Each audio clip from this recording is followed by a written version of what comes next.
యేసే పరిష్కారము ప్రేక్షకులందరికీ యేసుక్రీస్తు వారి సర్వశ్రేష్ఠ నామమున వందనాలు. ప్రభువునందు ప్రియా దేవుని బిడ్డలారా, నేటి దినము దైవజనులు డాక్టర్ బిషప్ కారుపాటి శ్యాంసాగర్ గారి ద్వారా గాడ్ ఆఫ్ ద బైబుల్ అనే అంశాన్ని గూర్చి మనము ధ్యానం చేసుకుందాము. మీరందరూ బైబుల్తోనూ నోట్బుక్తోనూ సిద్ధపడి ఉంటే దైవజనులు డాక్టర్ కారుపాటి శ్యాంసాగర్ గారు ప్రార్థన చేసి ఈ దినపు వాక్య పరిచర్య చేస్తారు. ప్రభువునందు ప్రియ దేవుని బిడ్డలారా, నేటి వాక్య ధ్యానము the God of the Bible అనే అంశంలో బైబిల్ గ్రంథంలోని దేవుడు గర్భఫలమిచ్చు దేవుడు అనే ఒక ప్రత్యేక అంశము మనము ధ్యానం చేద్దాం. తలలు వంచండి, ప్రార్థనలో ఏకీభవించండి. మమ్ములను మిక్కిలిగా ప్రేమిస్తున్న మా ప్రియ పరలోకపు తండ్రి, మీ పరిశుద్ధ గణనామమునకు వందనాలు, స్తోత్రాలు చెల్లిస్తున్నాము. నేటి వాక్య ధ్యానము ద్వారా మాతో మాట్లాడండి. గర్భఫలము యెహోవా ఇచ్చు బహుమానము, కుమారులు ఆయన అనుగ్రహించు స్వాస్థ్యము. ప్రభు, గర్భఫలము ఇచ్చువారు మీరే, గర్భము తెరుచువారు మీరే, గర్భము మూయగలిగిన వారును మీరే. ఈ సమయంలో దంపతులు గర్భఫలం కొరకు దీర్ఘకాలంగా ఎదురు చూస్తున్న వారు మీ చెంతకు రావటానికి సహాయం చేయండి. మీ యొద్ద విజ్ఞాపన చేసి సంతానము పొందుటకు కృపనిమ్మని వేడుచున్నాము. నీ ప్రణాళికను గుర్తెరుగుటకు నేర్పండి. నేటి వాక్య ధ్యానాన్ని మా కొరకు అనుగ్రహించుమని యేసు నామమున వేడుచు ఉన్నాము తండ్రి, ఆమెన్.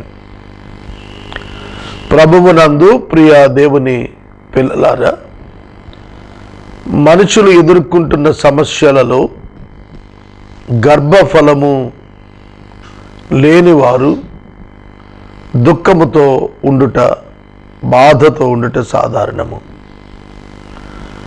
నా మిత్రుడు ఒకరున్నారు, ప్రయోజకుడు, సౌందర్యవంతులు, భార్యాభర్తలిద్దరు, వివాహమై దీర్ఘకాలం సంతానం లేరు. వారు వివాహమై 20 సంవత్సరాలు కూడా దాటిపోయింది.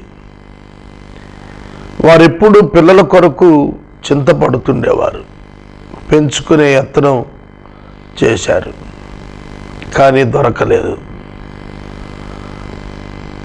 వారికి దేవుడు సంతానాన్ని ఇచ్చాడు. దేవుడు వారికి సంతానాన్ని ఇచ్చాడు. వారి ఆనందం అంతా ఇంత కాదు. ఆ చిన్న బిడ్డను చాలా ఘనంగా పెంచుకుంటున్నారు. ఇప్పుడు నేను ఎందుకు చెబుతున్నానంటే, సంతానం ఇచ్చుట దేవుని వశములో ఉంది.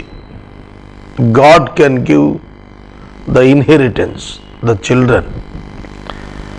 దేవుడు బిడ్డలను ఇస్తాడు. మనకు బైబిల్ ఇది రుజువు చేస్తోంది. ఆదికాండము 4వ అధ్యాయంలో ఆదాము హవ్వను కూడినప్పుడు హవ్వ గర్భవతి అయి కుమారుని కని, యెహోవా యొక్క దయ వలన నేనొక మనుష్యుణ్ణి సంపాదించుకున్నాను అని ఆమె అతనికి కయీను అని పేరు పెట్టినట్లుగా లేఖనము సాక్ష్యమిస్తోంది. Now Adam knew Eve his wife, and she conceived and bore Cain, saying, I have begotten a man with the help of the Lord. యెహోవా దయ వలన నేనొక మనుషుని సంపాదించుకున్నాను. ఆమె గర్భవతి అయి కుమారుని పొందినప్పుడు యెహోవా దయ వలన నేను ఒక మనుషుని సంపాదించుకున్నాను అని ప్రకటించింది. Children are the inheritance of the Lord. గర్భఫలము యెహోవా ఇచ్చు బహుమానము, బిడ్డలు ఆయన అనుగ్రహించు స్వాస్థ్యాలు. కనుక దేవుడు దయచేత గర్భఫలమును ఇస్తున్నాడు అని వారు చెప్పారు. తదుపరి హేబేలు పుట్టాడు. హేబేలును కయ్యూను చంపిన తరువాత షేతును దేవుడు మరలా ఆమెను జ్ఞాపకం చేసుకొని ఇచ్చాడు. కావున షేతును దేవుడు ఇచ్చినప్పుడు ఆమె బహుగా సంతోషించినది. ఆదాము తన భార్య అయిన హవ్వను మరలా కూడినప్పుడు 4వ అధ్యాయం 25వ వచనం చివరి వచనం, మొదటి వచనములోనూ దేవుడే సంతానం ఇచ్చాడని అన్నది.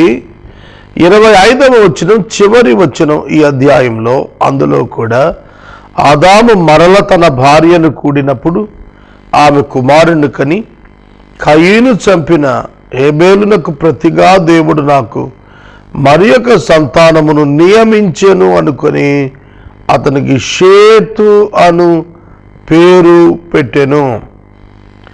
షేతు అను పేరు పెట్టెను. చూడండి, మనుషులు గుర్తెరుగుతున్నారు సంతానము దేవుని వశము. కొందరి జీవితాల్లో వివాహమైన వెంటనే దేవుడు సంతానం ఇస్తుంటాడు. మరి కొందరి జీవితాల్లో వివాహమైన బహుదీర్ఘకాలం సంతాన ప్రాప్తికి ఆలస్యం జరుగుతుంటుంది. ఇవాళ సైంటిఫిక్ అడ్వాన్స్మెంట్స్ వచ్చాయి. Surrogate mother, test tube baby, అలాగే స్పెర్మ్ కౌంట్ పెంచే మెడిసిన్స్, ఇలా రకరకాలుగా పిండ ఉత్పత్తి విధానాలు మరియు గర్భధారణకు మందులు వచ్చాయి. వైద్యం పెరిగింది. కనుక మనుషులు వైద్యం పెరిగినప్పుడు, టెక్నాలజీ పెరిగినప్పుడు, సైంటిఫిక్ అవేర్నెస్ పెరిగినప్పుడు దేవుడు గర్భాన్ని ఇస్తాడు అనే దాన్ని మర్చిపోవటానికి ఉపక్రమిస్తున్నారు. అదే పెద్ద ప్రమాదం. దేవుడు తన దయచేత కృపచేత ఇచ్చిన పద్ధతులు విధానాలే ఇవి అని భావించిన వారు నిజముగా ఆనందించగలుగుతారు. దేవుని యొక్క వాక్యములో మనం నోవహు యొక్క కుటుంబాన్ని చూచినప్పుడు, నోవహునకు దేవుడు 3 కుమారులను అనుగ్రహించాడు. వారికి వివాహాలు చేశాడు. వారికి భార్యలు వచ్చారు. ఆ కుటుంబం 8గా వర్ధిల్లింది. నోవహు కుటుంబము వర్ధిల్ల చేసిన వాడు దేవుడే. నోవహు షేతు యొక్క సంతానములో నుండి వచ్చినవాడు. ఆదాము ఇంకా చాలామంది పిల్లలను కన్నాడు. కానీ హేబెలునకు ప్రతిగా దేవుడిచ్చిన షేతు నుండే అబ్రహాము వంశావళి కూడా వచ్చింది. నోవహు ఆ తరువాత అతని నుండి అబ్రహాము వచ్చారు. కాబట్టి ఏర్పరచబడినటువంటి జనాంగము దేవుని యొక్క గర్భఫలముగా అనుగ్రహించబడినప్పుడే అబ్రహామునకు దేవుడు వాగ్దానం చేసినది గర్భఫలమును గూర్చే. నీ సంతానము ఇసుక రేణువుల వలె, ఆకాశ నక్షత్రాల వలె విస్తరిస్తుందని సంతానము లేనప్పుడు దేవుడు చెప్పాడు. కనుక గర్భఫలము ఇచ్చువాడు దేవుడు అనేటువంటి సత్యాన్ని ఆనాడు అబ్రహాము గుర్తెరగగలిగాడు. అబ్రహాము యొక్క భార్య అయిన శారాయి గొడ్రాలుగా ఉన్నది. ఆదికాండము 11వ అధ్యాయము 30వ వచనములో శారాయి గొడ్రాలై ఉండెను, ఆమెకు సంతానము లేదు. శారాయి అద్భుతమైనటువంటి కృపను పొందుకున్న తల్లి. దేవుడు అబ్రహాము శారాలకు వాగ్దానం చేశాడు, నేను సంతానం ఇస్తానని. ఆ సంతానమును గుర్చిన వాగ్దానము నెరవేర్చటానికి God took 25 more years.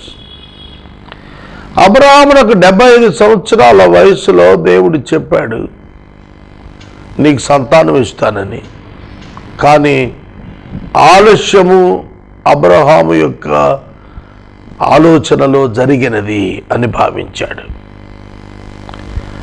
Sarah కూడాను అబ్రహామునకు సంతానము తాను కనకపోవట చూచి దేవుడిచ్చిన వాగ్దానం నెరవేరటానికని భావనతో తన పనికత్తి అయినటువంటి హాగరును భార్యగా ఇచ్చింది. అబ్రహాము భార్యతో మాట సమ్మతి తెచ్చుకొని హాగరుతో వెళ్ళి ఇష్మాయేలును కన్నాడు. దేవుడు ఇష్మాయేలును అబ్రహాము యొక్క వారసునిగా ఎంచలేదు.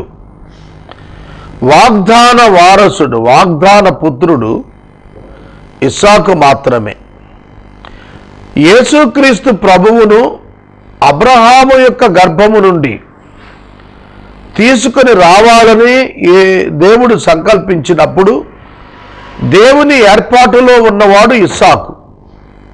ఇస్సాకు నుండి యాకోబు, యాకోబు నుండి యూదా. కాబట్టి దేవుడిచ్చిన వాగ్దానములో నీ సంతానము ద్వారా లోకాన్ని ఆశీర్వదిస్తాను అని అబ్రహాముకు దేవుడు చెప్పినప్పుడు ఇస్సాకు ద్వారా వచ్చిన యాకోబు నుండి ఉద్భవించిన, యూదా నుండి కలిగిన, దావీదు యొక్క వంశాన ఉద్భవించిన క్రీస్తు ద్వారా అని అర్థం. కాబట్టి వారు స్వప్రయత్నం చేత సంతానాన్ని హాగరు ద్వారా పొందినా అది దేవుడు అంగీకరించినది కాదు. దేవుడు తన చిత్తము ప్రకారము క్రీస్తు వంశావళిలోనికి తీసుకున్నది కాదు. కనుక గర్భఫలము ఆయన వాగ్దానం చేశాడు. ఆయన ఇవ్వటం ఆలస్యమైనప్పుడు వారు తప్పటడుగు వేశారు. ఆ తప్పటడుగు ఇవాళ ప్రపంచాన్నే వేధిస్తోంది.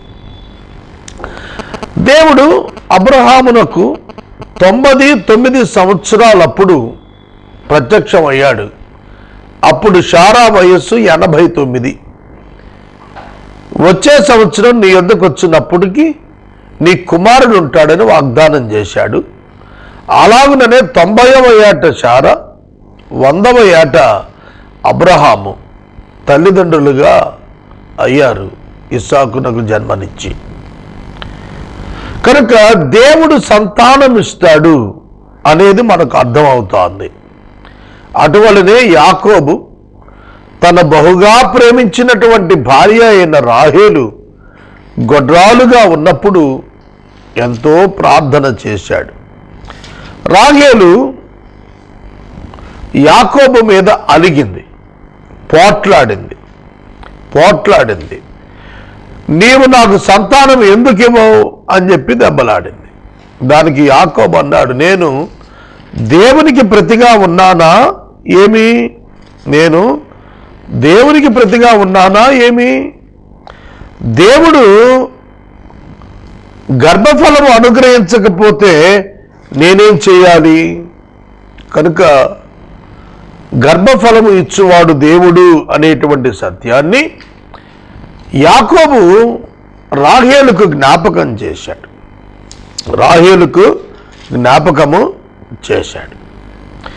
తదుపరి దేవుడు రాహేలును జ్ఞాపకం చేసుకుని ఆదికాండము 30వ అధ్యాయం 22వ వచనంలో దేవుడు రాహేలును జ్ఞాపకం చేసుకుని ఆమె మనవి విని ఆమె గర్భము తెరిచెను.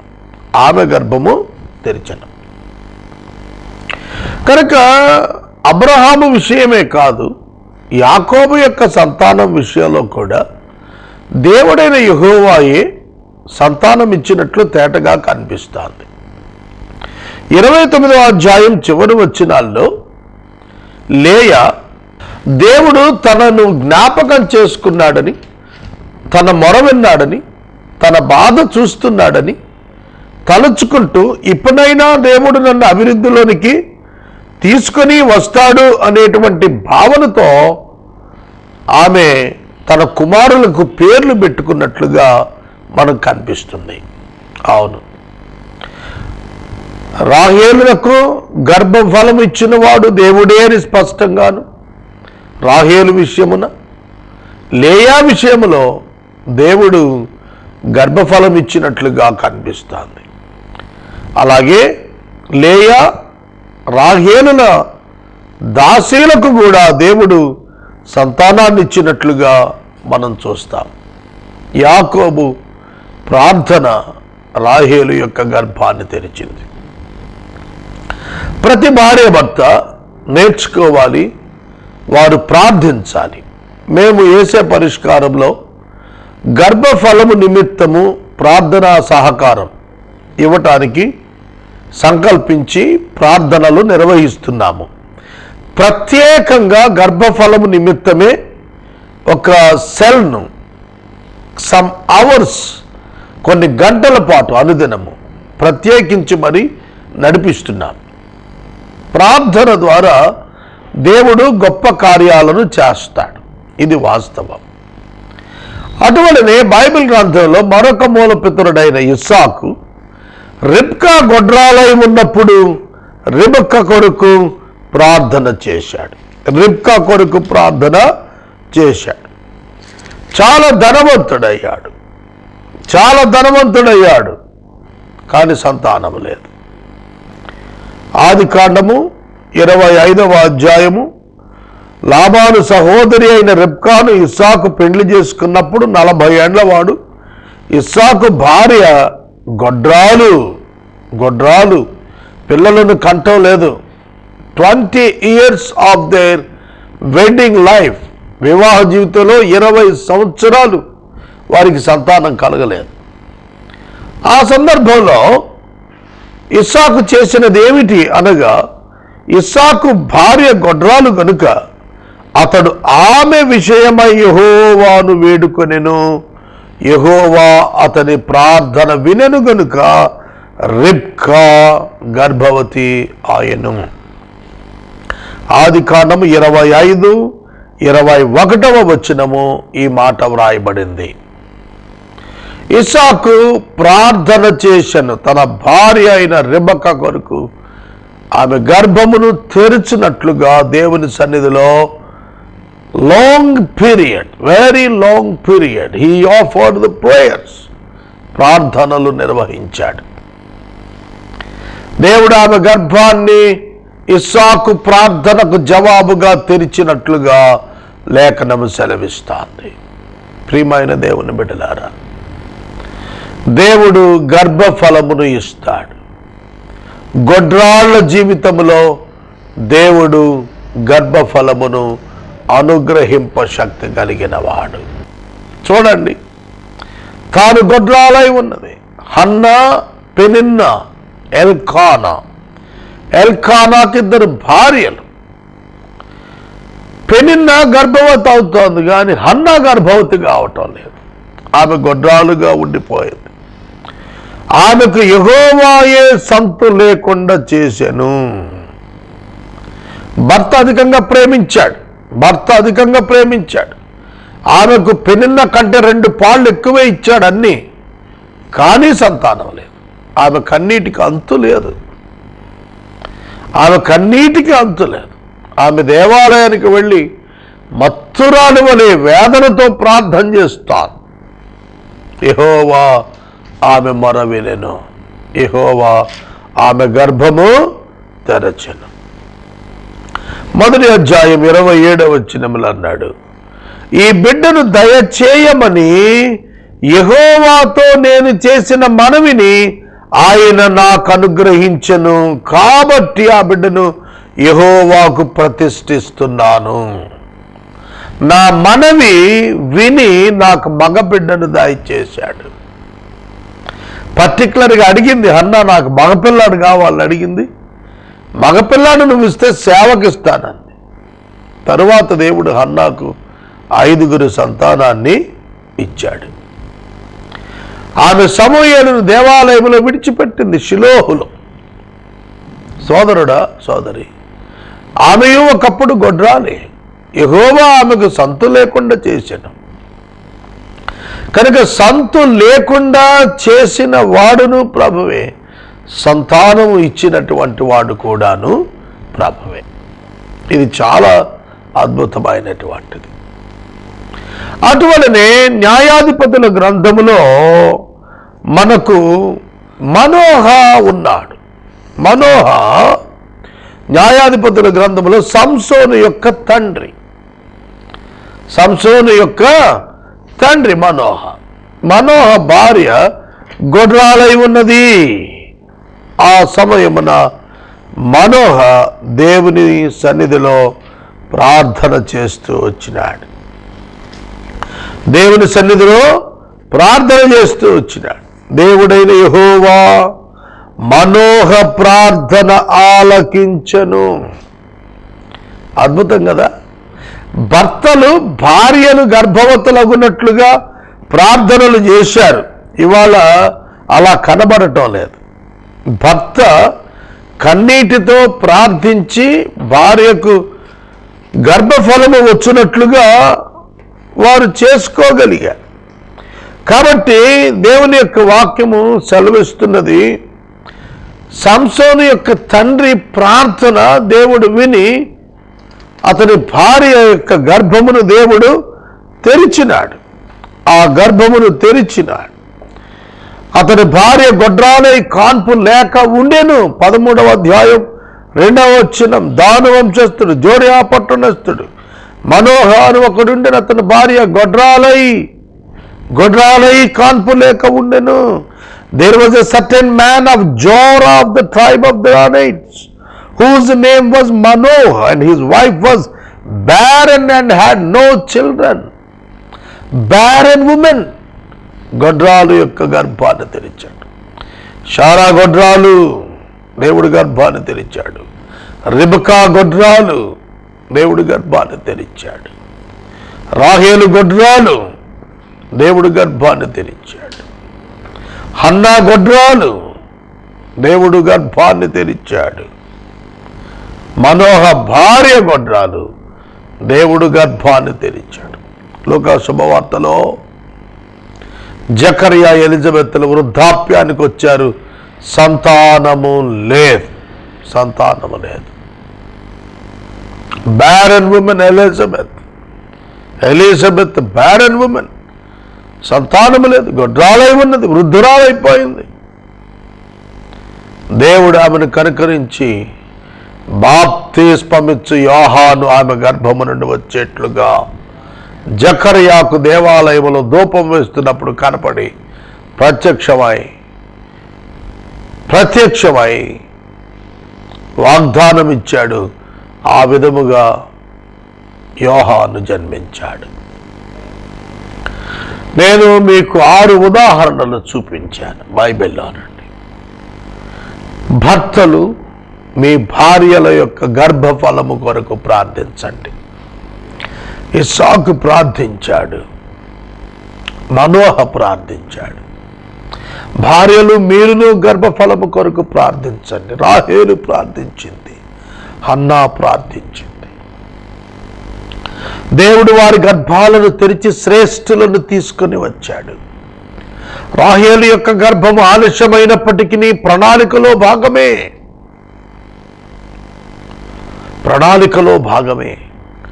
అబ్రహాము సంతానము వారి దృష్టిలో ఆలస్యమైనప్పటికీ ప్రణాళికలో భాగమే. మనోహ సంతానము ఆలస్యమైనప్పటికీ ప్రణాళికలో భాగమే. దేవుని ప్రణాళికలో భాగమే. మా తల్లి 3 ఆడపిల్లల తరువాత నన్ను కన్నది. ఆమె ప్రార్థన చేసింది, ప్రభువా నాకొక మగపిల్లవాడిని ఇస్తే దేవా నీ సేవకిస్తానని. మా పితరులందరూ సేవకులే. మా నాన్నగారి తండ్రి తాత సిఎస్ఐ సంఘములో దైవజనులు, డీనరీ చైర్మన్స్గా చేశారు వాళ్ళు. మా నాన్నగారు కూడా దేవుని సేవ ఉద్యోగం చేస్తూ చేశారు, ఇప్పటికీ చేస్తున్నారు. కనుక అమ్మ మగపిల్లాన్ని ఇస్తే సేవకిస్తానంది. దేవుడిచ్చాడు. నేను 4వ సంతానం మా ఇంట. అయితే అమ్మ నన్ను సేవకి ఇవ్వటం మర్చిపోయింది. నా 21వ ఏట ఒక ప్రమాదకర స్థితిలో తిరిగి నేను సేవకు సమర్పించుకున్నాను. ఇప్పుడు నాకు 47 ఏళ్ళు, 26 సంవత్సరాలుగా నేను దేవుని సేవలో వెనుతిరగక కొనసాగుతున్నాను. ప్రణాళిక తల్లైనా మరుచును గాని ఆయన మరిచేటువంటి దేవుడు కాడు. సంతానము దేవుడిచ్చున్నదని మనం గ్రహించాము. ఈ రాత్రి ఎవరికైనాను సంతానము లేని ఎడల ప్రభువు సన్నిధిలో మీరు ప్రార్థించండి. ప్రభువు చిత్తమును బట్టి దేవుడు సంతానమును ఇవ్వగలిగిన వాడు. ఆయన ప్రణాళికలో మీకు ఇవ్వని ఎడల అది వేరు విభాగము, దాని వివరణ వేరు. కానీ ఆయన ఇవ్వదలిచిన ఎడల మీ ప్రార్థనకు తప్పక జవాబు ఇస్తాడు. ఆయన చిత్తము మీ జీవితంలో నెరవేరునుగాక. మనము ఇంతవరకు దైవజనులు డాక్టర్ బిషప్ కారుపాటి శాంతసాగర్ గారి ద్వారా గాడ్ ఆఫ్ ద బైబుల్ అనే అంశాన్ని గురించి ధ్యానం చేసుకున్నాం. ఈ కార్యక్రమం ద్వారా మీరు పొందుకునిచున్న ఆత్మీయ మేలులు ఒక SMS ద్వారా మాకు తెలియచేయండి. మీ ప్రార్థనా మనవులు మాకు తెలియచేస్తే ఏసే పరిష్కారం కార్యాలయంలో ఏర్పాటు చేసిన ప్రత్యేక ప్రార్థనా శిబిరంలో మీ కొరకు ప్రార్థిస్తాం. మీ కుటుంబ పక్షముగా ఒక ఎపిసోడ్కు ఆర్థిక సహకారము అందించాలి అనుకునేవారు స్క్రీన్పై డిస్ప్లే అవుతున్న మా అకౌంట్ నెంబర్కి పంపించండి. పరిచర్య సాక్ష్యము ఇచ్చి దైవజనులు డాక్టర్ బిషప్ కారుపాటి శాంతసాగర్ గారు ప్రార్థన చేసి ఈ కార్యక్రమాన్ని ముగిస్తారు. ప్రార్థన. మమ్మలను మిక్కిలిగా ప్రేమిస్తున్న మా తండ్రి, వందనాలు, స్తోత్రాలు. వాక్యము విన్న బిడ్డలను దీవించమని అడుగుతున్నాము. సంతానమిచ్చు దేవా, సంతానహీనులుగా ఉండి బాధపడుతున్న వారి యొక్క గర్భాలను మీరు తెరిచినట్లు వారు మీ సన్నిధిలో దీన మనస్కులై విశ్వాసముతో ప్రార్థించుట వారికి నేర్పమని అడుగుతున్నాము. ప్రేయర్ టవర్ ద్వారా మేమును వారికి సహకారం ప్రార్థనలో ఇవ్వాలనుకుంటున్నాము. మీ కృప మాకెల్లరకు చూపమని యేసు నామమున వేడుచున్నాము తండ్రి, ఆమేన్. తండ్రి అయిన దేవుని ప్రేమ, కుమారుడి యేసయ్య కృప, పరిశుద్ధాత్మ దేవుని అన్యోన్య సహవాసం సదాకాలం మనకు తోడైండును గాక. ఆమేన్.